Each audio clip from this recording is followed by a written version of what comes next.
ذرا اس متضاد صورتحال پر غور کریں.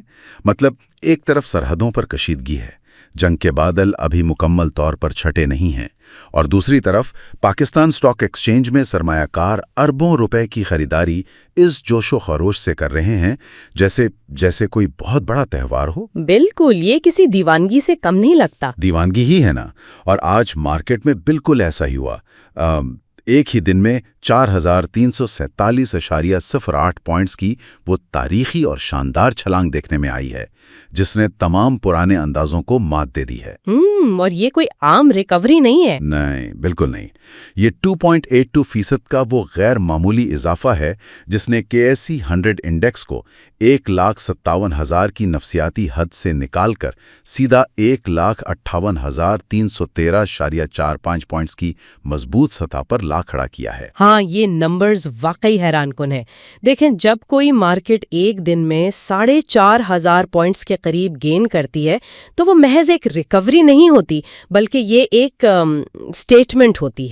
ایک واضح پیغام ہوتا ہے. 1000 کی سطح پچھلے کچھ عرصے سے ایک بہت بڑی نفسیاتی اور ٹیکنیکل رکاوٹ بنی ہوئی تھی. صحیح. تو اس سطح کو اتنی زبردست قوت اور حجم کے ساتھ عبور کرنا اور پھر 158,313.45 پر بند ہونا اس بات کی واضح نشاندہی ہے کہ وہ خوف جو پچھلے کئی ہفتوں سے مارکیٹ کو جکڑے ہوئے تھا وہ اب ٹوٹ چکا ہے. لیکن دیکھیں، یہاں ایک بہت بنیادی نوعیت کا سوال ذہن میں آتا ہے. جو خبر اس تیزی کی وجہ بنی وہ جنگ بندی کی امیدیں ہیں جن کے امکانات ابھی 80% سے زائد بتائے جا رہے ہیں. یعنی 100% یقین دہانی ابھی بھی نہیں ہے. تو کیا مارکیٹ کا اس قدر بیتاب ہونا سمجھ میں آتا ہے؟ مطلب ایک عام ذہن تو یہی سوچے گا کہ جب تک جنگ مکمل طور پر ختم نہ ہو جائے، خطرہ ٹل نہ جائے، تب تک اربوں روپے داؤ پر لگانا کوئی دانشمندی نہیں ہے. صحیح. تو یہ 664 ارب روپے کی خطیر رقم محض ایک 80% امکان پر کیوں لگائی جا رہی ہے؟ یہ سٹاک مارکیٹ کی نفسیات کو سمجھنے کے لیے سب سے بہترین سوال ہے. دراصل فائنینشیل مارکیٹس ہمیشہ فارورڈ لوکنگ ہوتی ہیں، یعنی مستقبل بین ہوتی ہیں. بالکل. وہ کبھی بھی خبر کے 100% کنفرم ہونے کا انتظار نہیں کرتی. جس لمحے کسی مثبت پیش رفت کا امکان 50% سے بڑھ کر 80% پر پہنچتا ہے، مارکیٹ فوراً اسے اپنی قیمتوں میں شامل کر لیتی ہے، جسے ہم پرائس ان کرنا کہتے ہیں. پرائس ان ہو جاتا ہے. ہاں. اگر کوئی سرمایہ کار اس بات کا انتظار کرے گا کہ جب ٹی وی پر جنگ کے مکمل خاتمے کا حتمی اعلان ہو تب وہ خریداری کرے گا، تو اس وقت تک مارکیٹ کے بہترین سودے اس کے ہاتھ سے نکل چکے ہوں گے. واہ، مطلب سمارٹ پیسہ ہمیشہ امکانات پر لگایا جاتا ہے، حتمی اعلانات پر نہیں. ایسا ہی ہے. یہ تو بالکل ایک دبے ہوئے اسپرنگ کی طرح ہے. جب خوف یا جنگ کے بادلوں کا دباؤ ہٹتا ہے تو مارکیٹ پوری قوت سے اچھلتی ہے، اور یہ رد عمل کتنا بڑا ہے اس کا اندازہ آج کے تجارتی والیومز یعنی والیوم سے لگایا جا سکتا ہے. بالکل. والیومز تو آج کمال کے تھے. کل مارکیٹ میں 60 کروڑ یعنی 600 ملین شیئرز کا لین دین ہوا تھا، اور آج یہ حجم 1 ارب شیئرز کی حد کو بھی پار کر گیا. 1 ارب شیئرز، یہ بہت بڑی بات ہے. اور جیسا کہ ذکر ہوا، اس کی مالیت 564 ارب روپے بنتی ہے. اس کے ساتھ جو مزید دلچسپ اعداد و شمار سامنے آئیں وہ یہ ہیں کہ آج کل 4,82,972 سٹاکس کا تبادلہ ہوا اور نمبر آف ٹریڈز 3,47,496 رہیں. مطلب یہ کہ محض چند ہزار ٹریڈز نہیں ہیں، یہ ایک بہت بڑا ہجوم ہے جو مارکیٹ میں واپس آیا ہے. بالکل.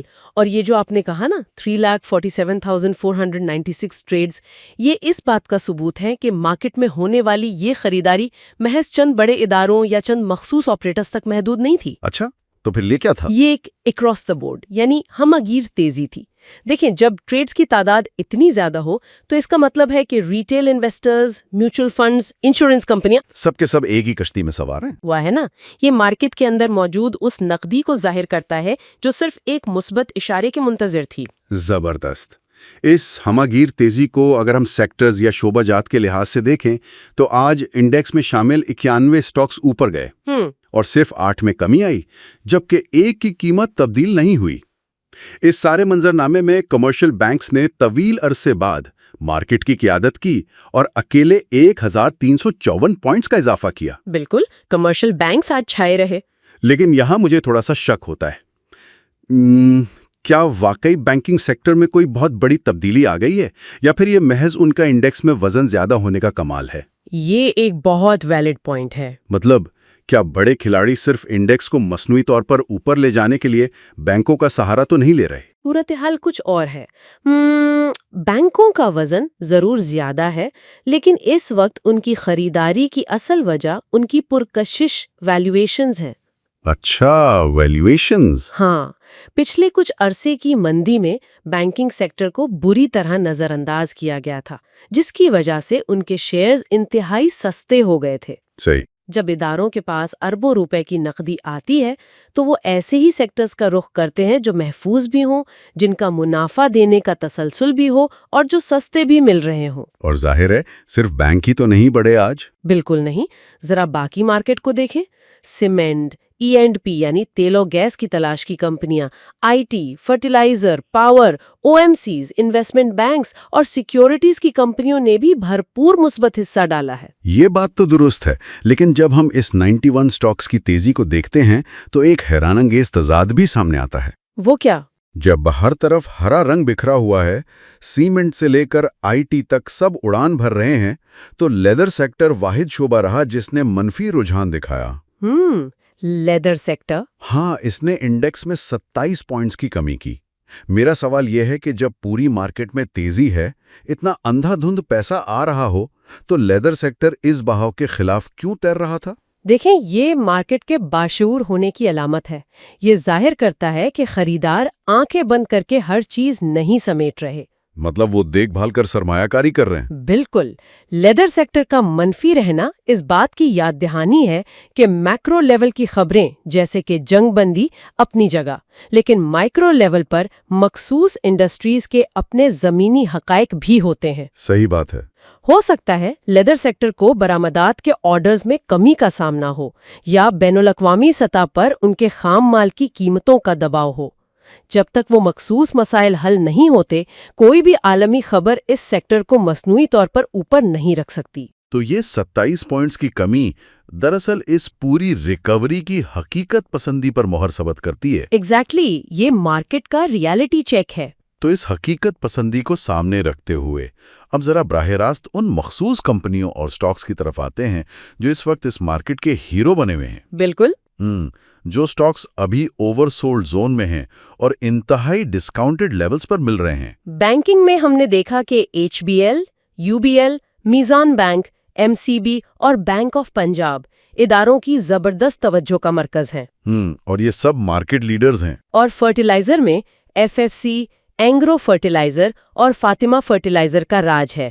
پاور سیکٹر میں اینگرو ہولڈنگ نے اپنا لوہا منوایا، اور اس کے ساتھ IT، سیمنٹ، سٹیل اور ٹیکسٹائل کے کئی سٹاکس شامل ہیں۔ بالکل۔ اور مزے کی بات یہ ہے کہ اعداد و شمار بتاتے ہیں کہ 9 مارچ کے کم ترین لیولز کے مقابلے میں ان میں 60 سے 65% تک منافع یا ریٹرن دینے کی گنجائش موجود ہے۔ جی بالکل، اور یہ 60 سے 65% کی گنجائش کوئی ہوائی بات نہیں ہے۔ صحیح۔ مارکیٹ کے خوف نے اس کی قیمت کو اس کی اصل اور حقیقی مالیت سے بہت نیچے دھکیل دیا ہے۔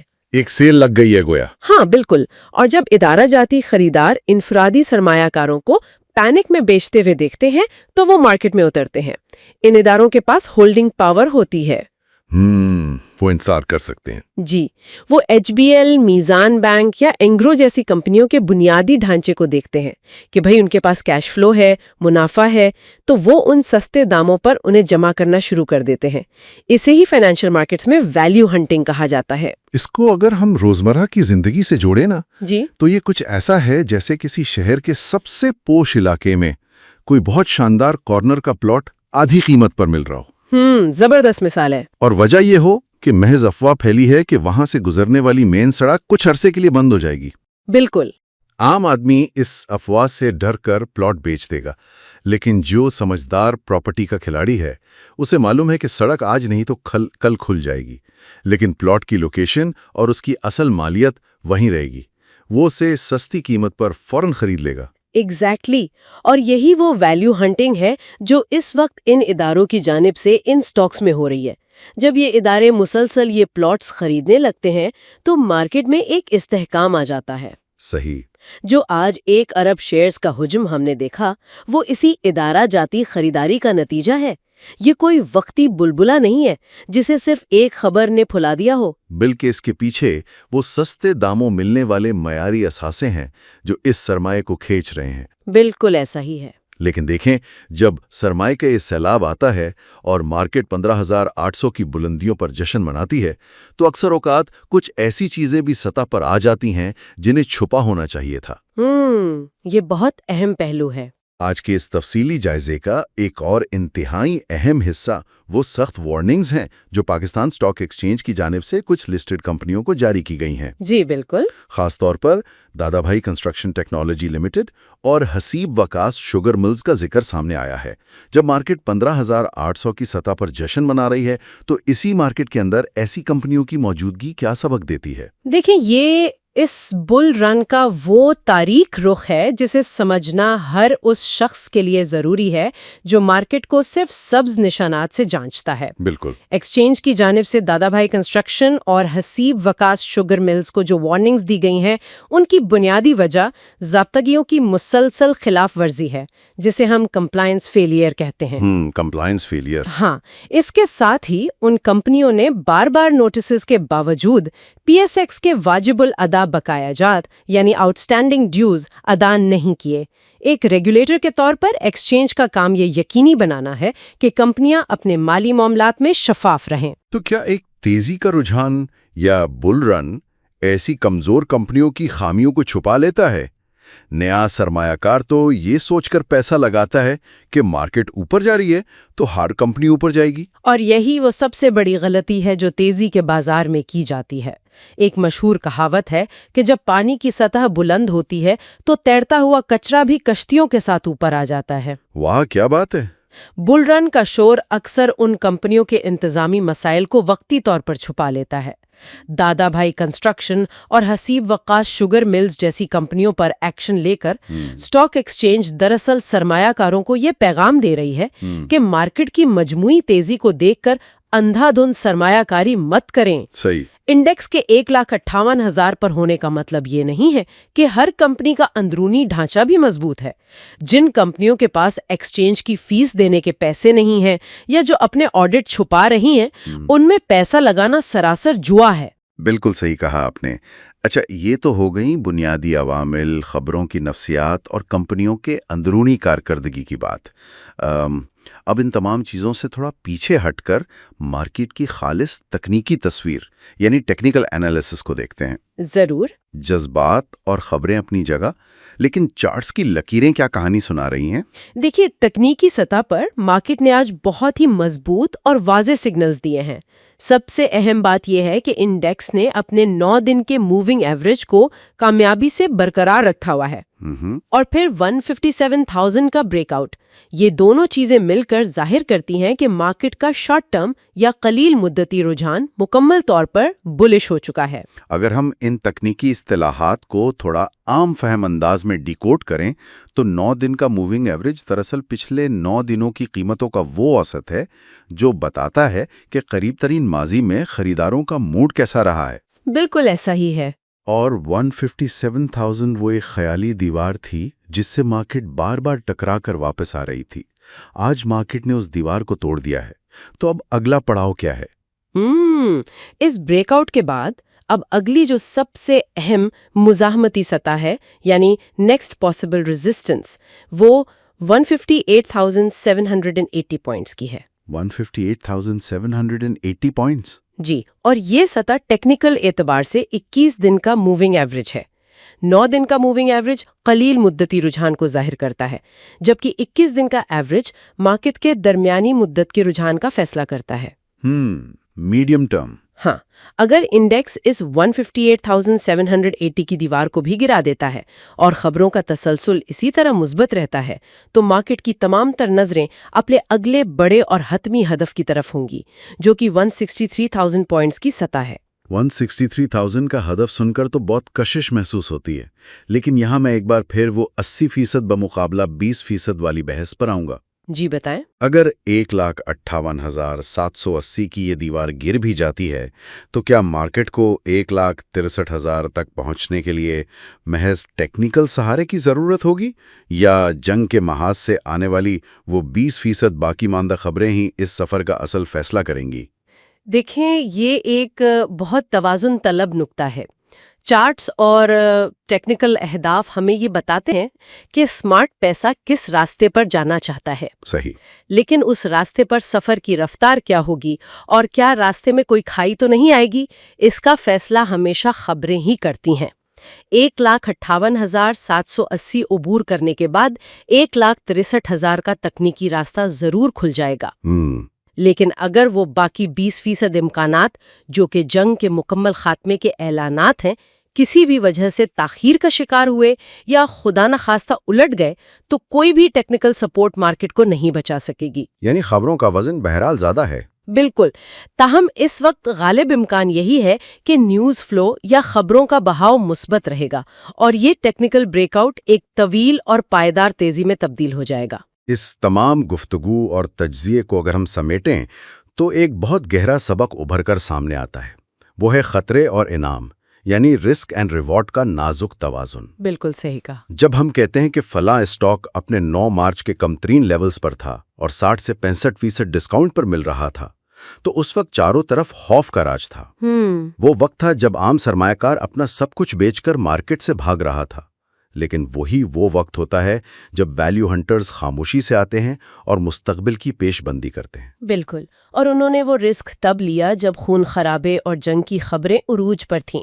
آج جو 4,300 سے زائد پوائنٹس کا انعام ملا ہے وہ ان کے اسی خطرے کو مول لینے کا نتیجہ ہے۔ اور یہی وہ آخری اور اہم ترین خیال ہے جس پر غور کرنا چاہیے۔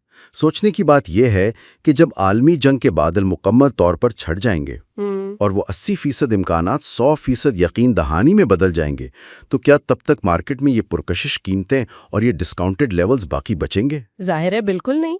یا پھر مکمل سکون اور ہر طرح کی کنفرمیشن کا انتظار کرنے والے سرمایہ کار محض حسرت سے اس بڑھتی ہوئی مارکیٹ کو دور سے دیکھتے رہ جائیں گے؟ مارکیٹ ہمیشہ وقت سے آگے چلتی ہے۔ جی، یہی مارکیٹ کی سائیکی ہے۔ اور شاید فائنینشل مارکیٹس کی سب سے بڑی سچائی بھی یہی ہے کہ جب سب بے حد خوف زدہ ہوں تبھی بہترین مواقع جنم لیتے ہیں۔ خطرے اور انعام کے اسی مستقل کھیل پر غور کیجیے۔